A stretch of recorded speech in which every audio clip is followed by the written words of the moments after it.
رب اشرح لي صدري ويسر لي أمري واحلل عقدة من لساني يفقهوا قولي رب زدني علما وارزقني عملا سبحانك لا علم لنا إلا ما علمتنا إنك أنت العليم الحكيم.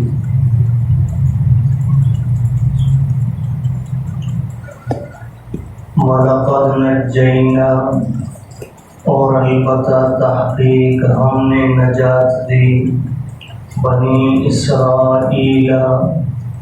اسرائیل کو من العذاب المہین رسوا کرنے والے عذاب سے، من فرعون یعنی فرعون سے، انہ کان عالیا کہ بے شک وہ تھا متکبر، من المسرفین حد سے گزرنے والوں میں سے، وَلَقَدِ اخْتَرْنَاهُمْ اور البتہ تحقیق ہم نے بنی اسرائیل کو چن لیا، عَلَىٰ علم علم کے ساتھ، عَلَى العالمین جہان والوں پر، وَآتَيْنَاهُمْ مِنَ الْآيَاتِ اور ہم نے دی انہیں نشانیاں، ما فیہ بلاء مبین جن میں کھلی آزمائش تھی،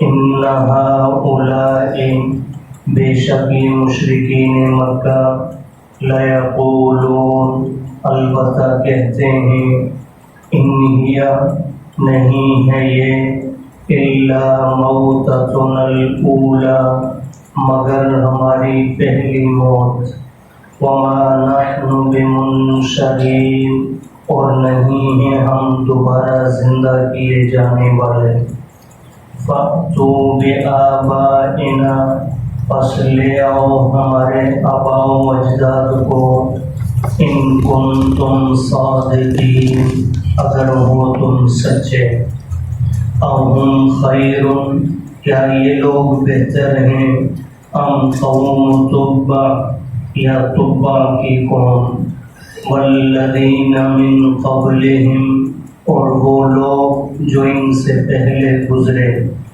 اہلکناہم ہم نے انہیں ہلاک کر دیا، انہم کانوا مجرمین بے شک وہ تھے جرم کرنے والے۔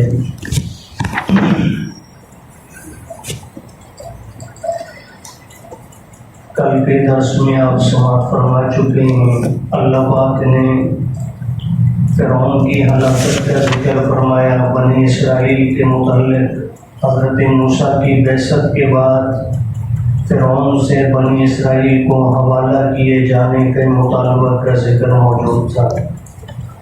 جب فرعون اور اس کی قوم نے حضرت موسیٰ علیہ السلام کی دعوت کا انکار کیا اور تکالیف اور آزمائشوں میں ڈالنے پر تل گئے، تو اللہ پاک نے حضرت موسیٰ کی بد دعا کے نتیجہ میں انہیں غرق کرنے کا فیصلہ فرمایا۔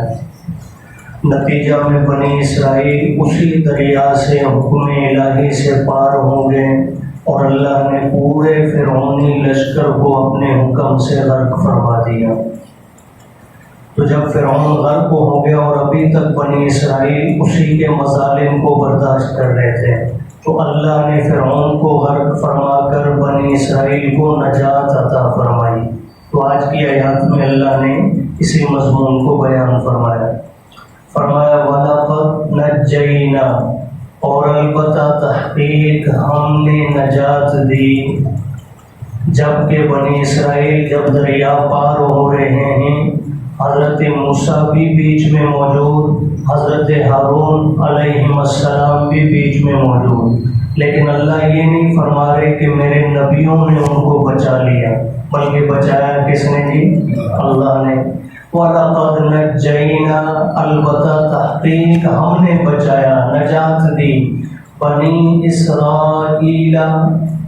اسرائیل کو من العذاب المہین رسوا کر دینے والے عذاب سے۔ اس عذاب سے کون سا عذاب مراد ہے؟ اگلے جملے میں اللہ نے خود بیان فرما دیا کہ یہ رسوا کرنے والا عذاب من فرعون، یعنی فرعون سے ہم نے ان کو نجات دی۔ اس سے بڑی ذلت کیا ہوگی کہ جینے کا حق بھی چھین لیا جائے اور اپنی مرضی سے کچھ بھی نہ کر پاتے۔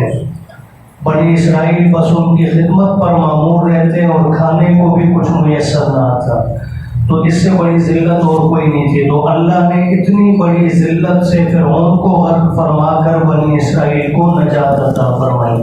اور فرعون کے متعلق فرمایا انہ کان عالیا، بے شک تھا وہ بڑا غرور والا آدمی، بڑا متکبر، من المسرفین، اور حد سے گزرنے والے لوگوں میں سے تھا، جسے اللہ کے حکموں کا کوئی لحاظ نہیں تھا۔ اور آگے اللہ پاک نے فرمایا کہ بنی اسرائیل کو صرف ہم نے نجات ہی نہیں دی بلکہ ہم نے انہیں فضیلت بھی عطا کی۔ اور فضیلت کی بنیاد کیا تھی؟ یہ قابل غور نقطہ ہے۔ فضیلت دنیا کے اندر کسی کو کسی پر اگر حاصل ہوتی ہے تو کس بنیاد پر، اللہ نے اس آیت کریمہ میں اسے بیان فرما دیا۔ فرمایا وَلَقَدِ اخْتَرْنَاهُمْ، اور البتہ تحقیق ہم نے بنی اسرائیل کو چن لیا، فضیلت دی انہیں، عَلَىٰ عِلْمٍ، علم کی بنیاد پر۔ اس بنیاد پر بھی، محلات کی بنیاد پر نہیں، بینک بیلنس کی بنیاد پر نہیں، رنگ نسل کی بنیاد پر نہیں، فضیلت ملتی ہے ہمیشہ علم کی بنیاد پر۔ علم ہے، اللہ نے انبیاء کو ساری انسانیت سے افضل کیوں بنایا کہ انبیاء کے پاس جو علم ہے وہ باقی انسانیت کے پاس نہیں۔ اور اللہ کے بعد سب سے زیادہ علم جس ہستی کے پاس ہے وہ میرے اور آپ کے آقا امام الانبیاء صلی اللہ علیہ وسلم۔ اس لیے حضور علیہ الصلوۃ والسلام ساری مخلوقات سے افضل ہے۔ اور فضیلت کی وجہ کیا ہے؟ علم ہے کہ اللہ نے اپنا علم جس کو جس قدر عطا کیا اسے اتنی ہی فضیلت عطا فرمائی۔ تو اپنے بعد اگر کسی کو علم عطا کیا ہے سب سے زیادہ تو وہ حضور ہیں، اس لیے حضور علیہ السلام ساری کائنات دونوں جہانوں سے افضل۔ تو یہاں اللہ نے اسی وجہ کو بیان فرمایا، فرمایا وَلَقَدِ اخْتَرْنَاهُمْ، اور البتہ تحقیق ہم نے بنی اسرائیل کو فضیلت دی، چن لیا، عَلَىٰ عِلْمٍ، کس چیز پر دی؟ علم پر، علم کی بنیاد پر، عَلَى الْعَالَمِينَ، جہان والوں پر۔ یہاں یاد رہے جہان سے حضرت آدم علیہ السلام سے لے کر صبح قیامت تک آنے والی ساری مخلوقات مراد نہیں ہیں، اس لیے کہ اس ساری مخلوقات میں تو حضور علیہ السلام کی مبارک امت بھی ہے جسے اللہ نے خیر امم قرار دیا ہے۔ تو اس سے مراد صرف اس دور کی جتنی قومیں موجود ہیں، اللہ نے ان تمام اقوام میں بنی اسرائیل کو فضیلت عطا فرمائی۔ اور یہ آپ حضرات کے علم میں ہے کہ اللہ نے بنی اسرائیل کے اندر 4000 سے زائد انبیاء مبعوث فرمائے۔ صرف بنی اسرائیل قوم کے اندر، حضرت یعقوب کی اولاد کے اندر اللہ نے 4000 سے زائد نبی بھیجے ہیں، مبعوث فرمائے ہیں۔ اور انبیاء کا علم میں اور آپ اس کے بارے میں تصور بھی نہیں کر سکتے۔ تو اس فضیلت کی وجہ یہ ہے کہ اللہ نے بنی اسرائیل کو علم عطا کیا، یعنی ان میں نبوت کو پھیلا دیا، جاری فرما دیا، نسل در نسل۔ حضرت یعقوب نبی، حضرت یوسف نبی، آگے یہ سلسلہ چلا اور حضرت موسیٰ عیسیٰ تک یہ سارے نبی حضرت یعقوب کی اولاد میں سے۔ اور آگے ارشاد فرمایا وَآتَيْنَاهُم مِّنَ الْآيَاتِ، ہم نے دی بنی اسرائیل کو بہت ساری نشانیاں، لیکن یہ ایسی نشانیاں تھیں کہ مَا فِيهِ بَلَاءٌ مُبِينٌ، ان میں ان کے لیے کھلی آزمائش تھی۔ ان نشانیوں سے مراد کیا ہے؟ اللہ نے فرعون کے مظالم سے نجات دی، دریا کے پانی کو ٹھہرا کر انہیں پار کر دیا۔ ہونا تو یہ چاہیے تھا، یہ ہمیشہ سجدے میں جھکے رہتے، کبھی سر نہ اٹھاتے، لیکن یہی بدبخت قوم ہے۔ یہاں نجات ملی، سامنے جانے کے بعد سامنے بدبخت نے ایک بچھڑا جب بنا ڈالا تو آدھی قوم اس بچھڑے کے پیچھے لگ گئی، اللہ کو بھول گئے اور اس کے سامنے سجدہ کرنے لگے۔ یہ تھی آزمائش۔ نجات ملنے کے بعد شکر بجا لانا چاہیے تھا، لیکن یہ آدھے ان میں سے، سارے نہیں، کچھ لوگ سامری کے بگاڑنے پر، گمراہ کرنے پر گمراہ ہوئے اور پچھڑے کے پیچھے لگ گئے۔ اسی طرح اللہ نے وادی تیہ میں جب دھوپ ان کو تنگ کرنے لگی تو بادل کو سایہ بنا دیا، جب رات کے اندھیرے میں یہ پریشان ہونے لگے تو اللہ نے ایک ستون کو ان کے لیے چراغ بنا دیا جو پوری رات جلتا رہتا۔ جب انہیں پانی کی ضرورت پڑی حضرت موسیٰ سے فرمایا پتھر پر اپنا عصا مبارک ماریے، اللہ نے اس پتھر سے 12 چشمے جاری فرما دیے۔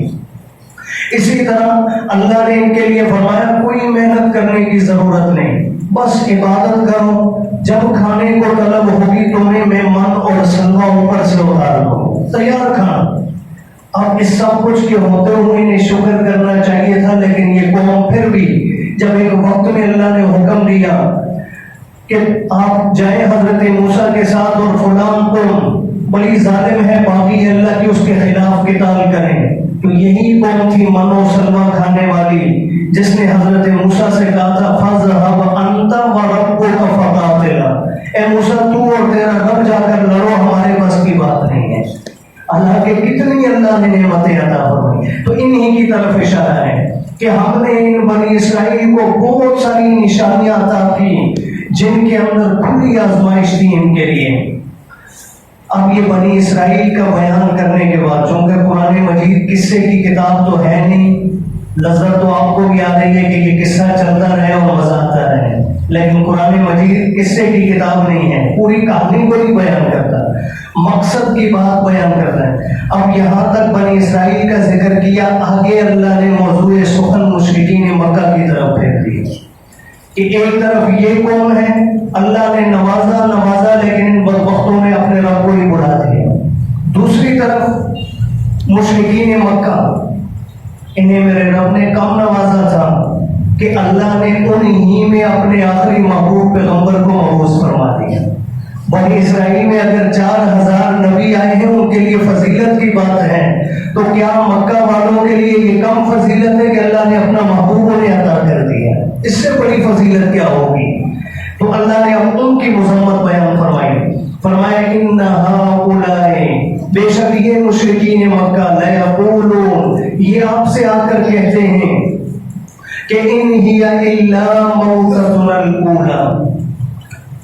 قرآن مجید کی تعلیمات میں یہ بات شامل ہے، احادیث نبویہ میں آپ علیہ السلام جہاں بشارتیں سناتے کہ اللہ وحدہ لا شریک کے سامنے جھکو گے، اسی کی عبادت کرو گے، عبادات والی زندگی گزارو گے تو تمہیں یہ نعمتیں ملیں گی، اور خدا نخواستہ غلط راستہ اختیار کیا تو مرنے کے بعد قبر میں بھی سختی، حشر میں بھی سختی، پل صراط سے گزرنا مشکل، جہنم میں جلنا پڑے گا جہاں سے نکلنے کا کوئی امکان نہیں۔ حضور جب یہ وعیدیں سناتے کہ مرنے کے بعد ختم نہیں ہو جانا، دوبارہ اٹھایا جانا ہے اور اللہ یہ سارا حساب کتاب برابر فرمائیں گے، تو مشرکین مکہ کہا کرتے تھے نہیں، بس یہی جہاں ہے، ایک بار مر گئے، مٹی میں مل گئے، مصیبت ہو گئی ہڈیاں، پھر کون جیے گا دوبارہ؟ یہ خواہ کی جو ہے افسانے ہیں، ان پر ہمارا یقین نہیں۔ اسی بات کو انہوں نے یہاں بھی ذکر کیا۔ تو مشرکین مکہ کہنے لگے ان ہی نہیں ہے یہ الا موتتنا الاولی، ہمارا پہلی بار مرنا، بس ایک بار مریں گے، وما نحن بمنشرین، ہم دوبارہ اٹھائے جانے والوں میں سے نہیں ہیں، دوبارہ کوئی زندگی نہیں ہمارے لیے۔ اور ساتھ ہی ساتھ معاذ اللہ آگے سے کہتے فاتوا بآبائنا، یہ حضور سے کہا کرتے تھے، صحابہ سے کہا کرتے تھے کہ اگر تمہارا یہ دعویٰ سچا ہے کہ مرنے والے پھر زندہ ہوں گے تو پھر لے آؤ نا ہمارے آباء و اجداد کو، ان کنتم صادقین، اگر تم سچے ہو، ہمارے جو پہلے بزرگ جا چکے ہیں انہیں زندہ کر کے ہمیں دکھا دو، ہمیں بھی یقین آ جائے گا کہ ہم بھی مرنے کے بعد ایک بار کیا ہوں گے، زندہ ہوں گے۔ اللہ پاک فرما رہے ہیں یہ اتنی گھمنڈ کی باتیں کیوں کر رہے ہیں؟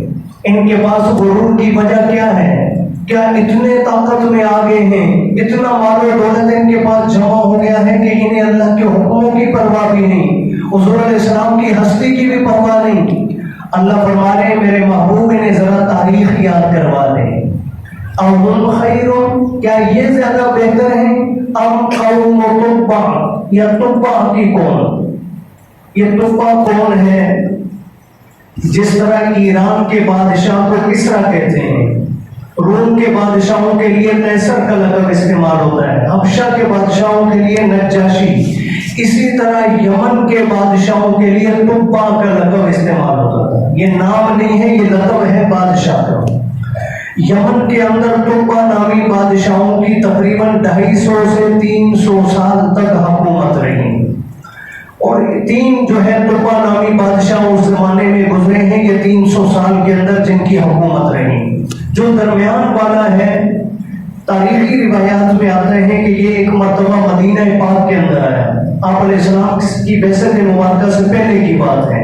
مدینہ پاک سے اس کا گزر ہو رہا تھا، تو اس کا ارادہ بنا کہ میں مدینہ پر حملہ کر لوں. تو مدینہ کے اندر بنو قریظہ یہود کی آبادی مقیم تھی. بنو قریظہ کے 2 بڑے راہب یہودیوں کے آئے اور انہوں نے آ کر اس تبع سے مذاکرات کیا اور اسے سمجھایا کہ جس زمین پر تو حملہ کرنا چاہتا ہے یہ بڑی مبارک زمین ہے. اللہ کے آخری نبی صلی اللہ علیہ وسلم مکہ میں پیدا ہوں گے، ہجرت فرما کر وہ اس جگہ پر آئیں گے، یہ جائے ہجرت ہے، یہ آخری نبی کا ٹھکانہ ہے، یہیں پر وہ اپنی زندگی کے آخری ایام گزاریں گے اور پھر یہیں پر آرام فرمائیں گے. اس لیے اس جگہ پر تو حملہ کرنے کی کوشش بھی مت کرنا، کبھی کامیاب نہیں ہوگا. ان باتوں کی وجہ سے تبع کی سمجھ میں آ گئی بات. ساتھ ہی ساتھ ان راہبین نے اسے دعوت دی یہودیت قبول کرنے کی، چونکہ اس وقت اسلام تو تھا نہیں. یہودیت قبول کرنے کی دعوت دی تو تبع نے بخوشی قبول کر لیا، یہودی بن گیا.